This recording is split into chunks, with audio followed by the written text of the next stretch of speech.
Welcome to the Coole Report podcast. Today we're spotlighting Memory Stones of Love, a heartfelt project in Northern Ireland, supported by Cruse Bereavement Support. Through painted and inscripted stones, families can remember their loved ones, find comfort and connect with their community, even when saying goodbye wasn't possible. Stay with us to explore how memory, art and compassion come together to honour those we've lost.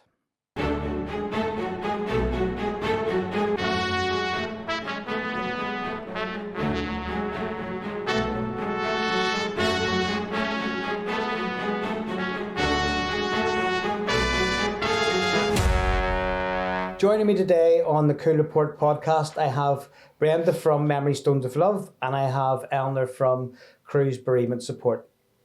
So I'm going to start off and give Eleanor the floor here to explain to me what Cruse Bereavement's about and maybe touch on a wee bit about what actually bereavement is. Yeah, so Cruse Bereavement, we support children, young people and adults after a bereavement. They would come to us for support. We do group sessions, we do one-to-one, and we do understanding your bereavement sessions. So it's all around, understanding why you're feeling the way you are, because sometimes when we haven't experienced grief, it can be very strange for us. What sort of age, like as young as?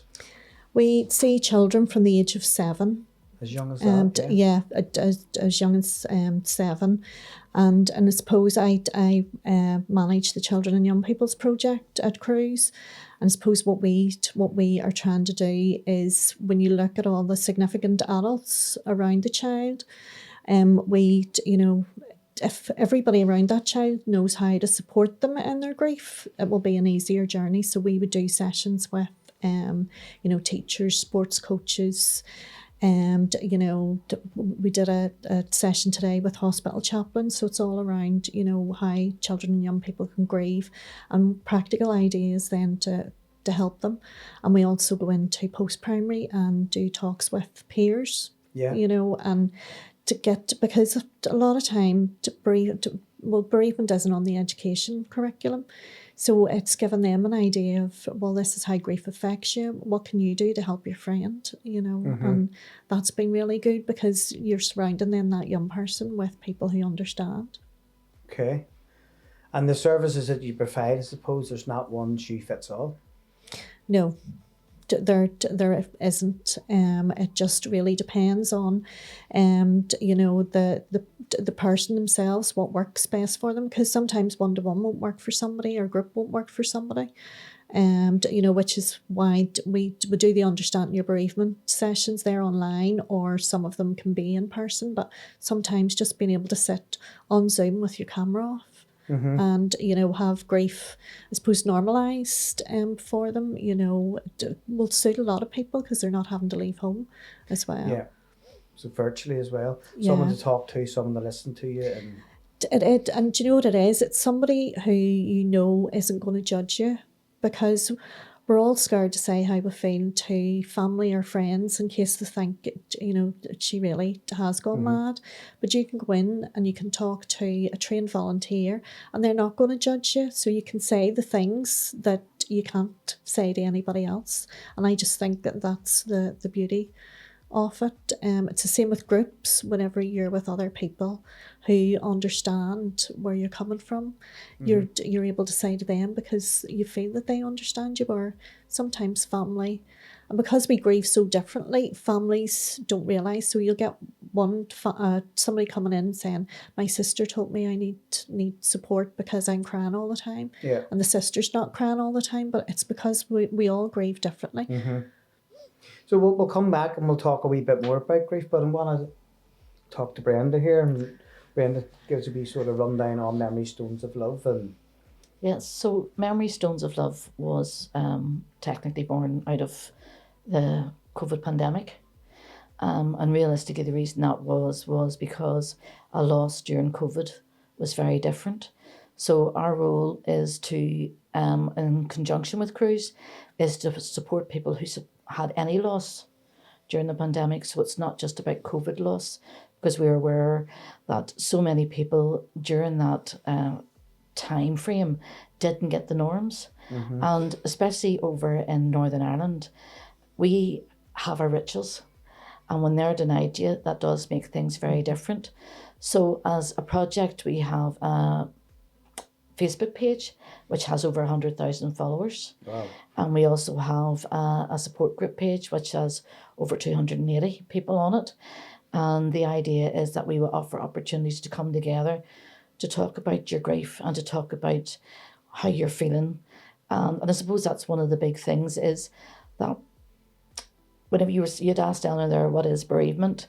And it's almost a loaded question, because that will be different to everybody, because everybody's loss is going to be different.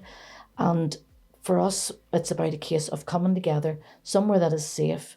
We can talk about our feelings, we can talk about our guilt, our anger, our sadness, without the fear of being judged, but also to normalise it.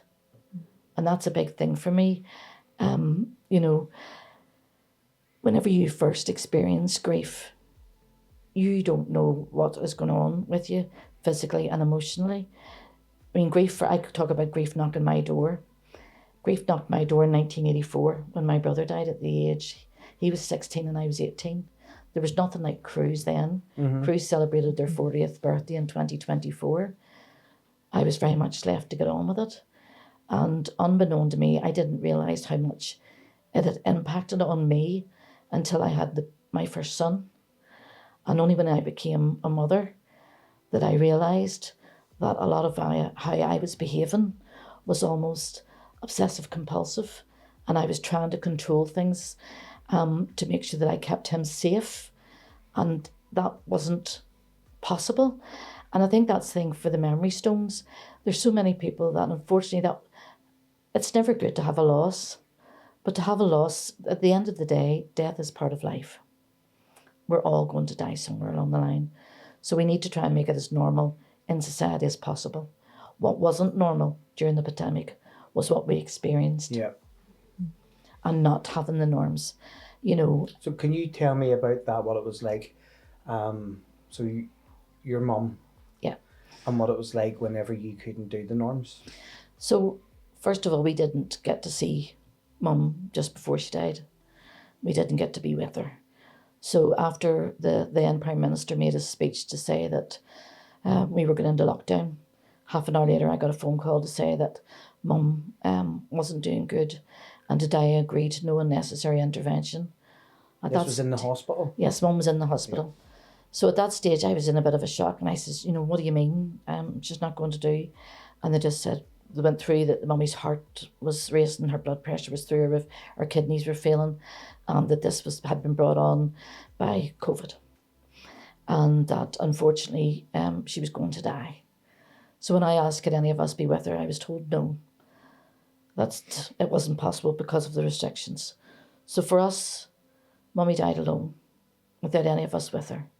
And for my daddy died in 2011, Mum was very rarely on her own, because we stayed with her. That is absolutely awful, So it was hard for us, because that was about 7:30 in the evening. We couldn't come together. We had to be in our own place. So, as family, we were scattered all over the place, which was so different to my daddy and even to my brother's death, because we were there with them. And I know people do die alone, but a lot of that time is nobody knows, where we knew Mummy was dying and we couldn't be there. And the guilt that does give us. Mm-hmm. Did Mummy understand why we couldn't be there? Did she realise that as much as we wanted to be there, it wasn't possible? The next day after, when they rang and told us Mummy had passed, and I asked about her belongings, I was told that Mummy's belongings would be incinerated because they were contaminated.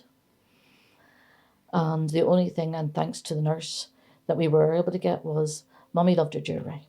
And the night she went in, and Mummy only went in because her warfarin levels were too high. The night she went into hospital, we took the majority of her jewellery off her. But the one thing she wouldn't let us have was a wee golden cross. So I asked the nurse, could we have it? And she had to go and check, and she came back and said, provided that she was prepared to clean it and triple bag it, and get it to us, we could have it. So that was the only thing we got back of Mum's.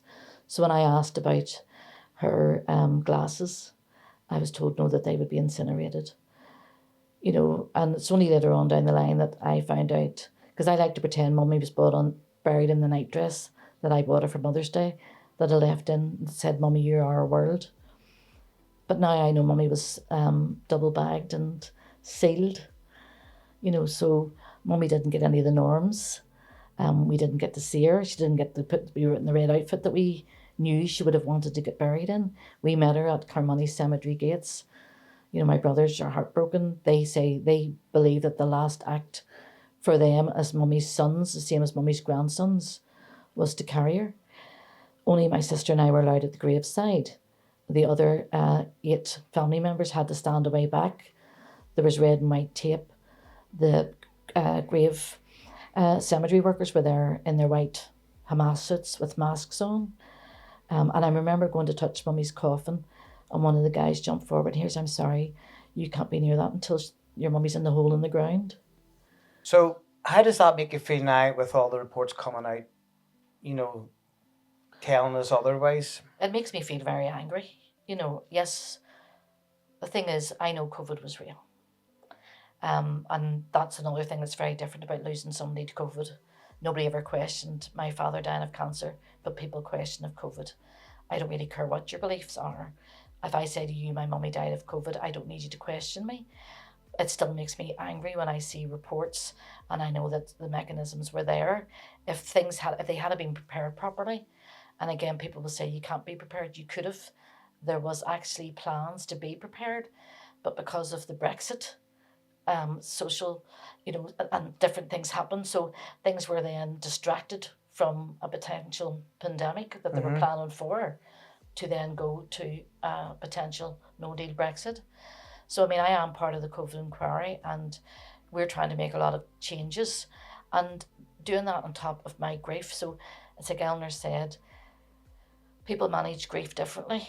Mine is to channel what I know and to bring about change so that we never find ourselves in a situation again, that nobody is ever left to die alone without a family member present. You know, there has to be, some of the stories that I hear of, you know, people who couldn't find grave papers, so their loved one ended up being cremated, and that was against their wishes. So the guilt that leaves family with, and that just adds to their whole bereavement, you know. And again, people who did get their clothing back, it was in toxic waste bags, so they were going in, and it was that thing about how was your loved one really treated, because they were seen as toxic waste. So grief is bad enough and hard enough in general times, but finding that there was partying going on when your mother was dying on her own. You know, we have a friend now come out of, and this is all through Memory Stones of Love, that we've all come together. And, you know, on the 20th of May, when her mother was lying down and her children couldn't be with her, they were partying in Westminster. So naturally the anger that they experienced then. And the thing is, that's never really going to go. And through the work with Eleanor and Cruse, and I think this is the most important thing, we have to find a way of growing round our grief. You know, I always say that my mummy was a wonderful wee woman, and I don't want my mummy to be fined by her death, but her life. My grief for my mummy isn't different because of my relationship with my mum. With my brother, we were there. We got all the norms. We got to celebrate his young, short life. The same with my daddy. The church was absolutely packed. We went to the workies after to celebrate the man he was. As a family, everyone family, together, everybody, friends. Daddy's friends and stuff. We've never had that from Mummy. Never. And I don't. Denied all that. Denied, and I don't really go to the graveside, which is one of the reasons why, again, Memory Stones of Love. So myself and Kieran Ward, who came together, and he lost both his parents in November 2020. They died within 12 hours of each other. And we've said we don't want our loved ones to be forgotten. we don't want them just because Mummy was considered to be number 4, the first woman, but the 4th person in Northern Ireland. My mummy's Ruth Burke. She wasn't number 4. You know, I'm not having that. So we are also campaigning about changes. We want, Eleanor talked there about, schools. We want part of the pandemic also to be part of the curriculum. We want to be told, people to be told about the history of it. You know, we know there's a lot of different experiences out there, a lot of, what people would call conspiracy. I don't know. But either way, people need to know what my reality is against somebody else who has a very different reality. And as I always say, grief is not a competition. We know people lost their lives to the vaccine, but we also know the vaccine saved. And people will say, well, COVID didn't make me sick. Great, it never made you sick. It made my mummy's organs shut down, just the way cancer made my daddy's organs shut down. So we're campaigning for a permanent memorial here in Northern Ireland. And the thing about Memory Stones of Love, because we're remembering all lives and we're being as inclusive as we possibly can, we want it somewhere that is tranquil, somewhere that you will see nature, and you will, because for me, nature reflects the cycle of life. Somewhere along the line, I'm going to pop my clogs, but I want to make sure that my children and my grandchildren remember me for who I was, and I can be scattered to the winds. I'm not going to have a grave, but that's my choice. My mummy and daddy and Richard are all together, and now I don't feel I can go up and see them because I just see the red and white tape. I see the man in the suits. I see somebody with a stopwatch telling me I need to go. I was trying to play on my phone Amazing Grace. You could hardly hear it.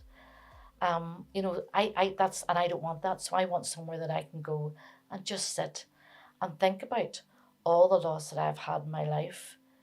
But here I am, still here, and I think, one of the things about grief and loss, and this is one of the things that Eleanor, it's a pet hate of Eleanor's, and you will hear people talking about the stages of grief. That's a lot of bull. The thing about grief is like being on a roller coaster.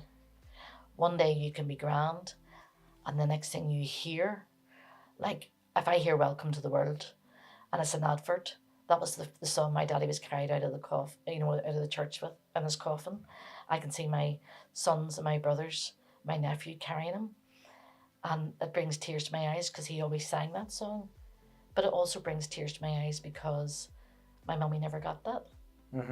Now, that's not a stage. That's what happens. You will experience all those emotions, but it is that thing of a roller coaster. There's no straight path to grief. Eleanor and I are both in the roles we're in because we experience grief in our lives. Yeah. And we wanted people in society to realise that what they are experiencing is normal. Yeah. And I suppose the 5 stages, just as you said, it makes people think, it's in the line, and I've heard people saying it, and they all keep me going in work every time it's mentioned. But it was actually 5 stages were developed by Elizabeth Kubler-Ross for people who were terminally ill. How long ago was that? That you're going back to probably 60s or 70s. Yeah, so it was quite a while ago. And it's very prescriptive. You go through this, but you don't. Somebody then had said after, you can align that to people who are grieving, and I suppose, and I always say you do go through things like denial and anger and stuff, but it can be It's not in stages. It's not in stages. Yeah. And then for acceptance too, I think for people who are bereaved, there are days that you can accept what has happened, but then there are days that you can't. So you're not saying, hard. okay, this is the first stage I'm going through. Once I go through that, then I'll move on to the next bit. It's back and forward, all the time. It's changing, and Brenda talked about growing around grief, and that's one of the a model which we would use in Cruse, where it's that the grief never leaves you, and the grief never leaves you because the love for that person never leaves you. But what happens is your life grows around that grief, you know, so you do find a new normal, you try new things, you know, you meet new people, you get new hobbies. But there are days that you will go back into that grief, and it can be anniversaries, birthdays, Christmas, or it can be simple triggers like a song there, as Brenda talked about. It can be a TV program, Looking at a food, photograph, looking at something, photograph, yeah. And that takes you back into that grief, but you will come back out into that your life. And I mean, Richard, he died in September 1984, and when on his 40th anniversary, I was determined to climb Slieve Donard, and I did eventually get there. And part of that was because I remember when he died, my mummy saying to me, "You still have a life to live. You have to live it, not only for yourself, but think of the things he didn't get to do." So I got my first tattoo for his 50th birthday, and I will always do things to mark him. And that's the thing about, I have moved forward, but he is with me because he will always be in my heart. There's no closure. I don't particularly like that thing about closure either, because that's not going to happen. The same way I don't talk about moving on, I will talk about moving forward, and he is with me, and my daddy. And I remember when Daddy was dying, he did say to me, "Do you think Richard will be waiting on me?" And because I believe there is something else out there, I don't know what it is, I said, "Yes, Daddy." And that's what gives me comfort. And I think the thing is too, we all have our own beliefs. I believe in things that help me get through my day. I can't think that somewhere along the line, I'm never going to be the same with my mummy or Richard or my daddy again. I have to think that something is out there, and somewhere along the line, I will be with them. And if that gets me through my day, sure, I'm not hurting anybody else, so that doesn't matter. You know, I think about him and I laugh, and I think about my mummy and laugh. And I think for me, I remember watching the royal family, and the old nana was ill, and she was going to pass away, and she was discussing about her funeral, and she said to her daughter, "Just remember the first 3 letters of funeral spelled fun." And that is the thing, because sometimes whenever grief first raps your door, and you can't imagine taking on this new norm, you can't imagine ever laughing and smiling again. And then the first time you do, you feel sort of guilty, because you think, does that mean that I'm forgetting them? And does that mean, you know, I feel so bad about it? No, that just means that you're learning to live with it. And that grief is as individual as your fingerprint. What I'm saying here might resonate with some people, with others it won't be. And a lot of that depends on where they are with themselves in their life. And I'm now 60 years of age, and I'm blessed to have got to 60. And I'm blessed to have a great family around me, and great children and grandchildren. So I'm about living my life and making memories for them. So when I pop my clogs, which is what I like to say, I have left them with resilience, that they can then manage me not being in their lives anymore. You know, and that, when you think of a child, as a child, one of your biggest fears is to lose your parent. And for a parent, one of their biggest fears is to lose their child. And that's what I realised when my mummy said to me, you know, but you have to live. That's when I realised how much Richard's death was impacting on me, because I was so afraid of losing my child. And that's still a fear I have. But I had to let them go. I had to let them out. They're now parents themselves. I now worry about my grandchildren. And then I have to tell myself, stop worrying. It's very hard to do. Absolutely. Absolutely. And I know my triggers. I used to have the cleanest skirting boards when we lived in Green Island, because that was my trigger when I was getting really stressed. Scrubbing? I would have scrubbed, and I would have cupboards and the skirting boards and everything. Now if I find myself getting, I go, right, what's going on? And I'll talk to myself. And it's finding coping mechanisms. So hiking is one of mine. The cold water dipping is another. And again, it's surrounding yourself with people who allow you to be you. So if I am having a hard day, I don't need to put on my face, because we all put on our faces, you know, and we all put on a mask. And I'm not going to put it in your podcast, but people can Google what the word fine really means whenever you say I'm fine. You know, neurotic and emotional's in there, as well as a naughty word with a F. Right, okay. And insecure, you know. So I don't say I'm fine anymore, because sometimes I realise when I did say I was fine, it was because I was anything but fine. Mm-hmm. And especially in Northern Ireland, we're not good. We really pull up our socks, and, you know, we've lived through the troubles. So we should be able to survive everything. But it's not about just surviving. It is about flourishing and thriving. And I keep saying, my mum, I don't want her to be defined by her death, the same way that I don't want to be defined by my mummy's death. Yes, all the losses in my life have shaped me in one way or another. But what they have really do is make me appreciate the time that I have on this earth.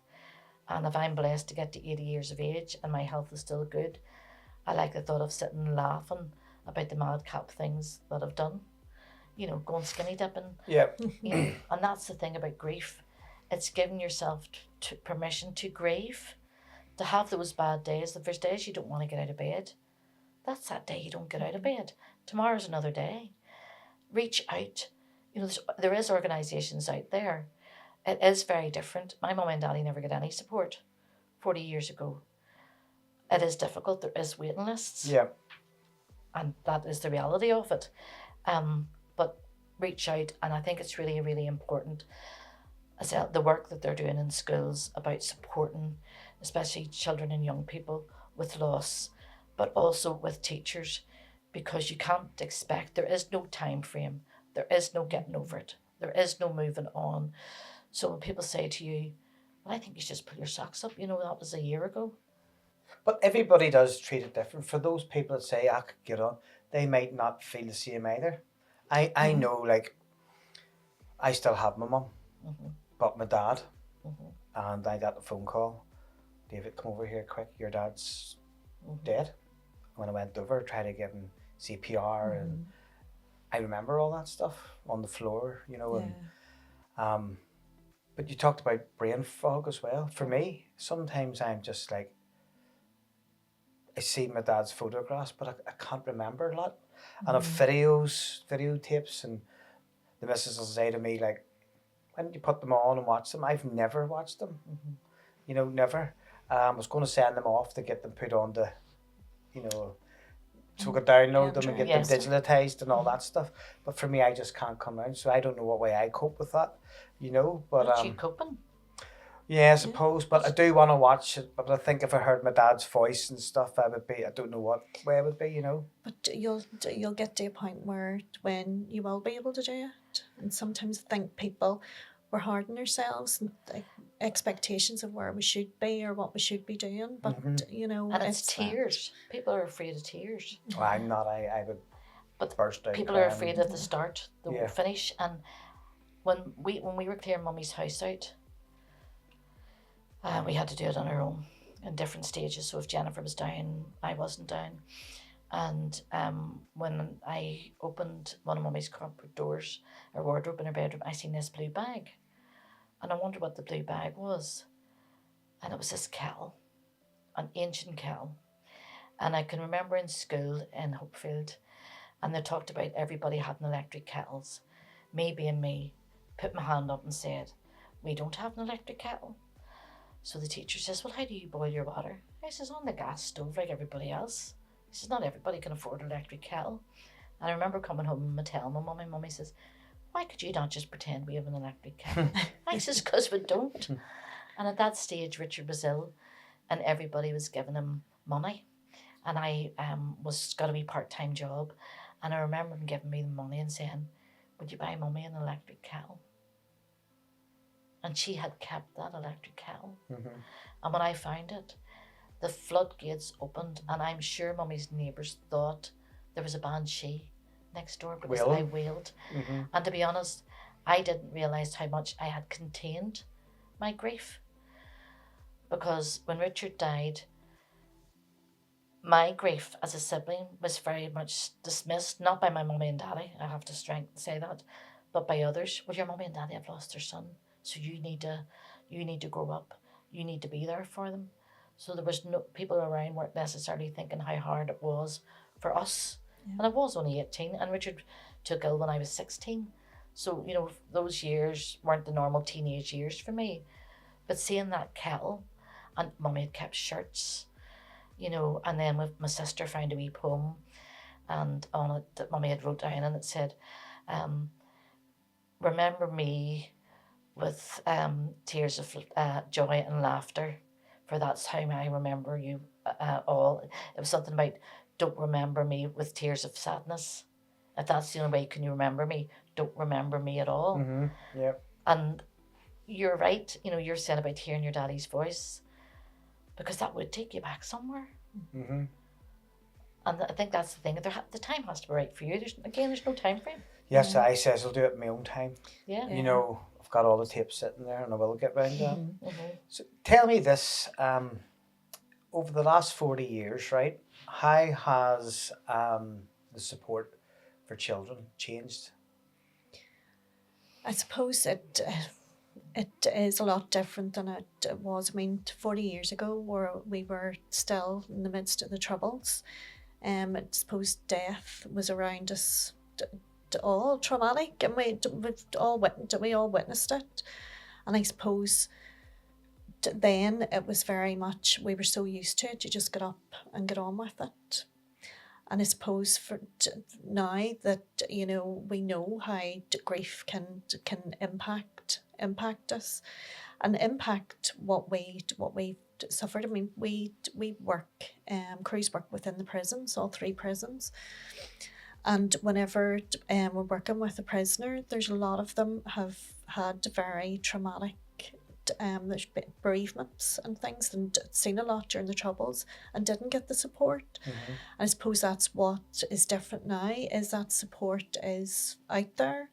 We have things like bringing up discussing death and dying, and trying to start that conversation, and trying to, I suppose children do see it anyway. They see it in all the Disney films. There's always a parent who dies. So children now aren't, they know about it, but just trying to implement that support and make sure, that children are supported, that it's not just, oh, they'll be all right, because I think there is a certain element of that. We come through the Troubles, and we've survived it, so the kids will be okay. But we need to make sure that they're supported. 41% of children through the youth justice system have had a bereavement in childhood. They're acting out in school, because 60% of bereaved children have been excluded from school 3 times. Is that right? Yeah. So whenever we're going into schools, we're talking about looking at the child's behaviour and why they're behaving like that, and thinking about that grieving family at home. Because as Brenda, you were all grieving. You were all in your different ways. But if it's mum who died, was it mum who made sure they had everything in their school bag? Yeah. Whereas they're coming in and maybe getting demerits for forgetting their PE kit or their pens. But it's about looking at that behaviour and what's behind it. For things inside, because I was talking to a teacher one day, and he said the demerit system, for a child that's bereaved, it stops whenever they're bereaved, but it starts again at 6 months. So 6 months in a day. And that's no time. That's putting no time frame. Yeah, and there is no time frame. There is no time frame. And again, especially for individuals. And when you think about it, especially a teenage brain, there's so much going on in the teenage brain as it is, because of the changes going on in hormonally and stuff. Mm-hmm. Yeah. So, to try and get through that loss, and I think this is the other thing, if you have a loss as a child, you realise how fragile life is. Mm-hmm. And the worry that sets in, then, you're worried about other people going out, and what if they don't come home? What if? And I think, again, it's that thing where none of us can be in each other's heads. And the talking therapy is great, But what we've done also through Memory Stones of Love with Cruse is to look at other avenues. So we would use creative therapy and especially art. And I think that's very important, especially in relation to children, because they won't always have the words. They don't really know how they're feeling. You know, you could say to me, how are you feeling? I don't know, I just don't, I don't feel right. I don't know, I can't put words to it.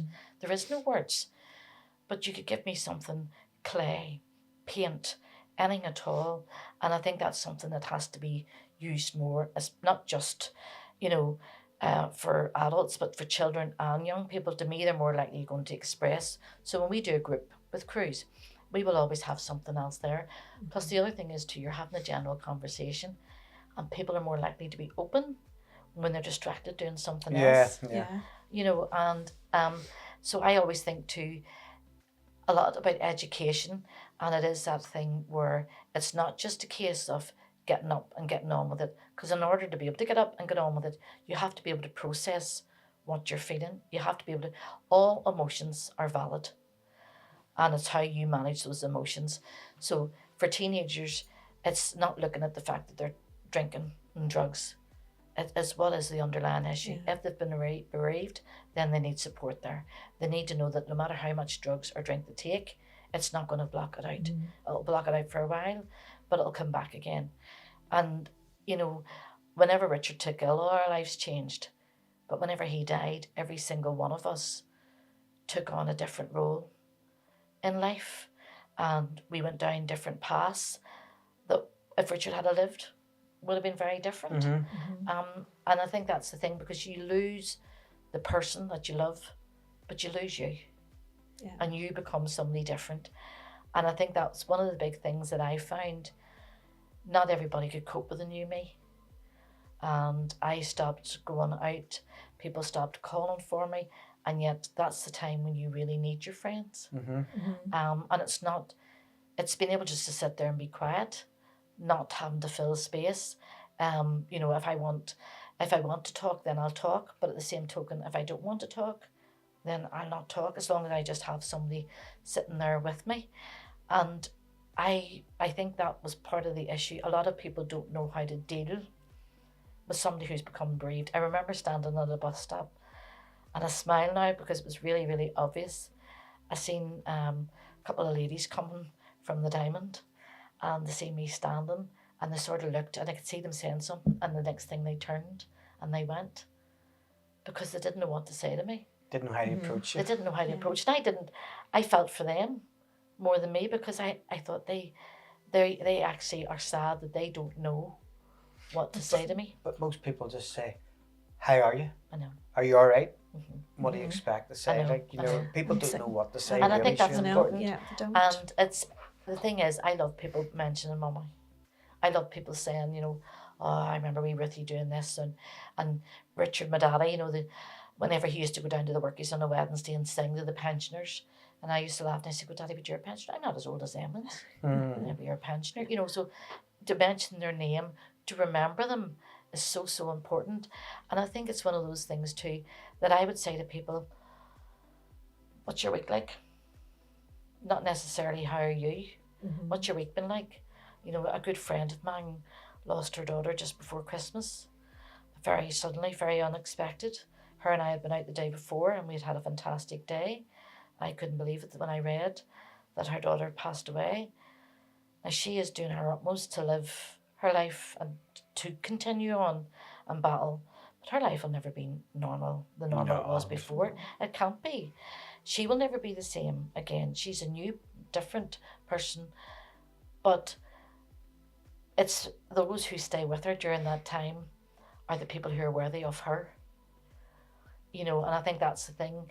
Anybody that as far as I'm concerned, fell away by the wayside, it was their loss, really. Yeah. You know, because they didn't give me the opportunity to grow into the Brenda that I am. Yeah. And that's the hard thing. I remember a lady saying to me that after somebody dies, friends become strangers and strangers become friends. And it is very true, because you do lose the person that you were. And I suppose people just are waiting on that person coming back, but that person doesn't. You know, you're coming to terms with the new normal in your life and a new you as well. But I always think the people who care will always will be there, and there will be people fall by the wayside. And in Memory Stones of Love, we have created, I mean, some of our group members, they were only children. They have no other family. And they would say to us that you are now my family. You know, because they had nobody else to share with. And that's people around them that understands. Yes, and understands the loss during the pandemic as well. And that's why, you know, you have done so much in NACN to support us over the last few years. And we're really, really grateful for that, because we get opportunities to come together. And as much as there's tears of sadness, there's always a bit of a laugh, because there's nothing like the sound of laughter to help you feel more normal. Yeah. Talking about the pandemic, do you think grief was different for those experienced loss during the pandemic compared to just someone passing away? Absolutely. And it's just the same way that I said earlier, it's because we didn't get the norms. We didn't get our wake. There was no coming together. There was no hearing the stories. You know, I heard some things about my daddy whenever he passed that I'd never known. And, you know, the laughs and stuff that we had. And again, it's that thing too where, especially a parent, you all of a sudden, as a parent's a parent, but it's seeing them as being a real person. And I think sometimes during a week, you get to see the person behind the parent. You know, and we didn't get that with Mummy. So we didn't. So yes, that's made a major difference. Yeah, and do you feel that you blame anyone? Like anger? Oh, there's definite anger there.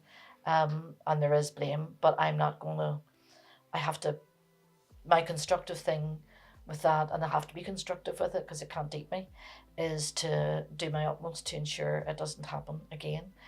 I'm involved in a group called Hillsborough Law now, and we're trying to bring the campaign to bring the Hillsborough Law in, so that if there is deaths that they've maybe come under some of the police or prisons, or like if you think of the Hillsborough disaster, you think of Grenville, there's been a lot of cover-up, that the duty of candour is that those people will be held to account. No matter who you are, no matter what your job role is, you're held to account. And that makes a big difference for people who are bereaved. You know, the Hillsborough Law, they say, well, sure, people should always tell the truth. No, but they don't. You're going to cover their back, aren't cover they? their back. Yeah. You know, and then when something comes out, a hyponatremia, the blood scandal, the post office scandal, you know, there's so many things now that we're saying, but there's no consequences for those people. No accountability. No accountability with the Hillsborough Law. So that's my way of channeling the anger, and there's anger, and I suppose on some level, you know, I almost feel that in a way I was almost naive, and I thought that those in power, for the most, I mean, there's always news, there's been charlatans, but for the most, they did have our interests, our best interests at heart. I don't have that naivety anymore. You know, I'm very much living in the real world, and I know that, you know, people will walk all over you if they get the opportunity, and stuff. So, in my grief and in my anger, that I'm thinking, well, that's okay. You're not going to take. You've took what you can from me. I'm not giving you any more. My thing will be to make sure that I'm leaving this place a better place for future generations. And it's not that I have the delusions of grandeur. I'm a small pebble on a beach, but I'm going to be doing what I possibly can to ensure that nobody ever dies alone. Nobody ever is kept out of a care home. You know, so another member of the Northern Ireland Coole Bereaved Families for Justice, Martina, she is very much campaigning for the care partners. And these all link into that time of pandemic when people were stopped from getting into hospitals to visit their loved ones, stopped from getting into care homes. That cannot happen again. Yep. There has to be a way that this is facilitated. No matter what, nobody has left vulnerable, sitting somewhere, you know, somebody who's lost their eyesight, their hearing's not great, what is the point in their loved one standing looking through a window? None whatsoever. You know, and that person, we noticed that the people deteriorated when they're in their care homes or residential care. You know, when you think of children with disabilities, they were so left vulnerable as well. And again, through the COVID inquiry, we have found how they were left even more vulnerable when they caught COVID, because it was almost like they weren't viable for resus. You know, the inquiry talked about a young girl with Down syndrome, and she was never really going to be given a chance because she was born with Down syndrome. I'm sorry, all life needs to be valued. And don't get me wrong, I'm not stupid. So if my mummy had been said, you know, we'll incubate your mummy, well, you know, we'll give her one of the CPAP machines, but there's a 40-year-old over there needs a CPAP machine. Mummy had said to me, don't you be so silly, I give that person a CPAP machine. And I would have done that. You know, but I think there has to be mechanisms so that all lives given a value, but with a reality attached to it. That a case of, like, there's so many people are saying, my loved one was only 59. Their underlying health issue was they had high blood pressure. They were diabetic. Now, these were conditions that people all lived well with, and yet that was seen as putting them down the scale of, now that has been denied, I have to stress, by the sort of powers that be, but that would be the reality of a lot of families. That's what their experience is. So, and you know, one of the reasons that we linked in with Cruse was that when people were coming to yourselves after a loss during the pandemic, the volunteers were coming up against different scenarios. Yeah. And, you know, so myself and Kieran and some of the other group members have done a lot of workshops with Cruse, and we've spoke to the volunteers about the differences. And a lot of it's because of the restrictions and that we didn't get the norms. Yeah, so I want to touch on that, just so people who are maybe coming into the early stages of grief, what way would you support them? And, you know... Well, we would normally say people are better waiting for 6 months, because you've got the shock, the numbness and everything, and it is a natural grieving process that we go through. So, and I haven't supported people myself before that 6 months, a lot of times it doesn't work. So if they come to us, what we do is people are given the chance to do an understanding your bereavement session. We do those, majority are done online, but some of the Northern Trust we do in-person ones. But sometimes that is enough for them to think, right, no, this is what's going on for me, you know, and that's okay. And then, you know, if they feel they need support at a later date, then they, you know, it'll be one-to-one, or can be a group support. And how long could that go on for? Like, is it in stages, or, you know, can somebody need support for quite a long time? It's normally 6 sessions, but if they need more, volunteers are able to go to their supervisors, you know, and request more sessions with them. But sometimes people don't need 6 sessions. You know, they finish after 3 or 4. You know, it's just, again, it's everybody's different. And I think that's one of the things about society, you know, because realistically, Cruse have to have a time frame. You know, so if we can normalise the emotions and the feelings that you're experiencing in grief, then hopefully employers, because I mean that's another major issue, that people are expected to return to work after maybe 2 weeks. If you're lucky to get 2 weeks bereavement support, some people don't even get that. Not everybody gets sick pay, so people are feeling that they're forced to go back to work because they don't get bereavement support, they don't get sick pay. And the problem is then that they are actually vulnerable in work, and they're making their colleagues more vulnerable. So what we're saying too is about trying to normalise, get, first of all, better support mechanisms through the like of the Assembly for people who become bereaved. I think there should be a natural, almost like your statutory sick pay, there should be something there that people can tap into when they become bereaved. It's so complicated, even in relation to benefits. I mean, trying to get through to people during the pandemic to try and cancel things and get things sorted out was because everybody was working from home. They weren't answering from phones. But we have so many people who have lost their partners that are left financially in dire straits, and that all impacts on how they are during the very early stages of grief. So we're trying to say, listen, if we can, it's a bit like the assist program that gets put out in to help against if you come across somebody who's suicidal. Yeah. It's a case of, well, if we can put as much training out there so that if you have a friend who becomes bereaved, has a loss, you have an idea of how best to support them, especially in the first 6 months before they get to go to Cruse. Yeah. And it is a case of just being with them in whatever way they need. And you could say to them, what do I need? And they're going, I don't know. I don't know what I need. Just someone to be there. And that is it. Just somebody to be there. Just to know that somebody is there to listen to you when needed. Because realistically, Cruse and so many there is other organisations there who can provide support. But the difficulty is it's all going to be time managed. And what we say is there is no time limit on grief. Just the same way there's no time limit on love. Yeah. So as a society, we need to get better in supporting people. And for many of our clients, say the second year is worse than the first year. Right. And I suppose I don't know whether that, once you get all the firsts over, it gets easier. But in reality, what happens is you have to go through all of those, the anniversaries, the birthdays and everything again. And Christmas, the empty seat. And say, yeah. And I mean, it used to be that if if a partner or a husband or wife died and there were kids, you used to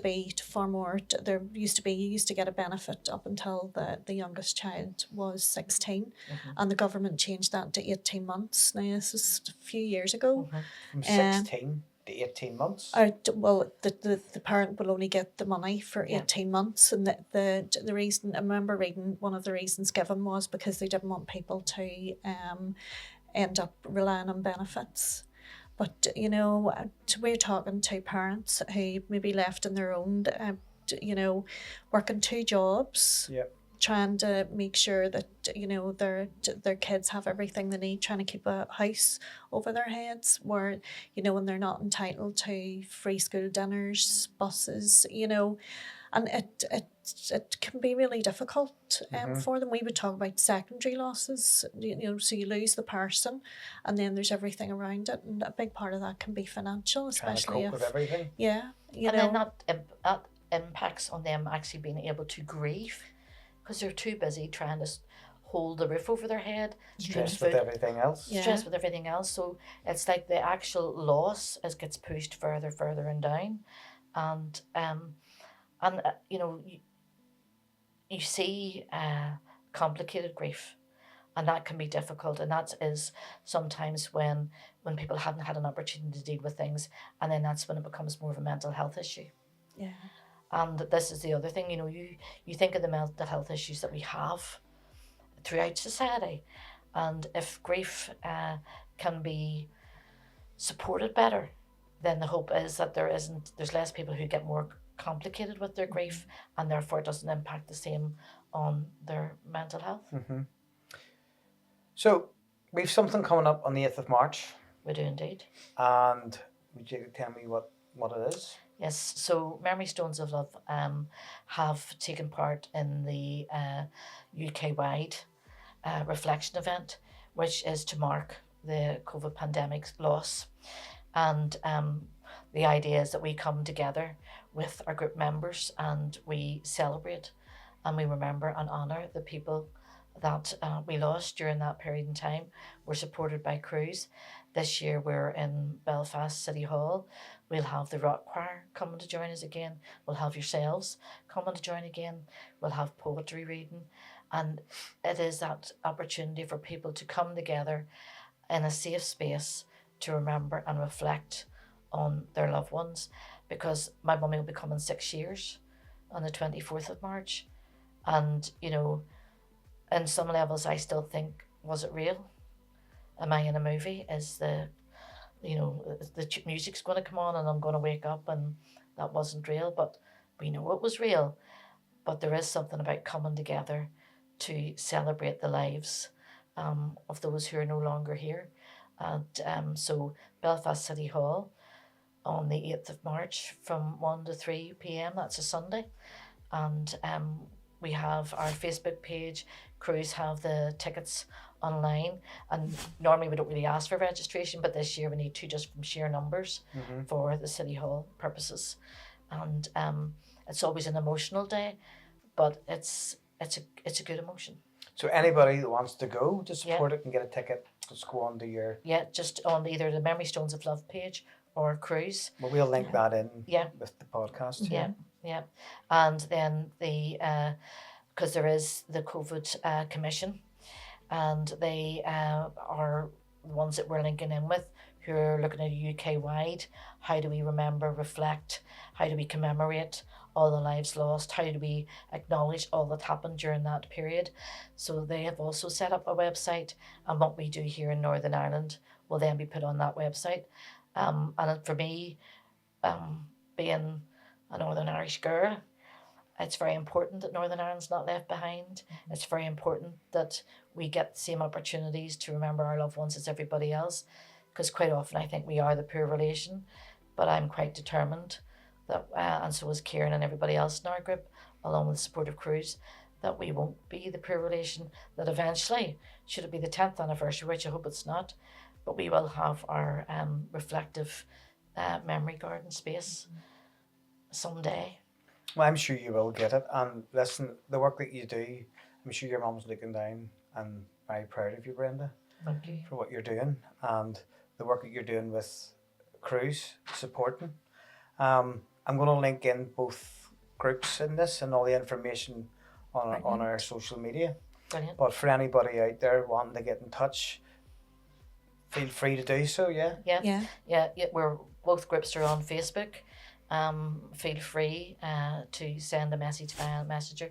Cruse have a list of numbers that they can contact, but Memory Stones of Love, you know, and anybody who really does and they can't find us, you have my number. They can give you a shout and you can link them in with us. And we really appreciate this opportunity, and we really are thankful for all that you've done ever since our first.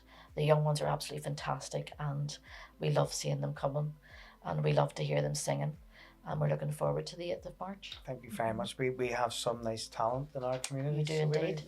You do but indeed. Listen, thank you so much, and hopefully we'll get you back in again another time for another update of what's happening. Maybe talk about the garden that you get. Oh, aye, absolutely. Well, you'll be there with us opening up. Oh, well, indeed. We'll film it, sure. Yes, absolutely. Thank you very much. Thank you so much. No, thank you. Thanks for listening to the Coole Report podcast. Memory Stones of Love reminds us that even in loss, connection and remembrance brings comfort. To learn more or get involved, visit the project or connect with Memory Stones of Love, Cruse Bereavement Support, and remember, every shared story keeps the memory of our loved ones alive. If you support our show, please remember to like and share and hit that subscribe button down below.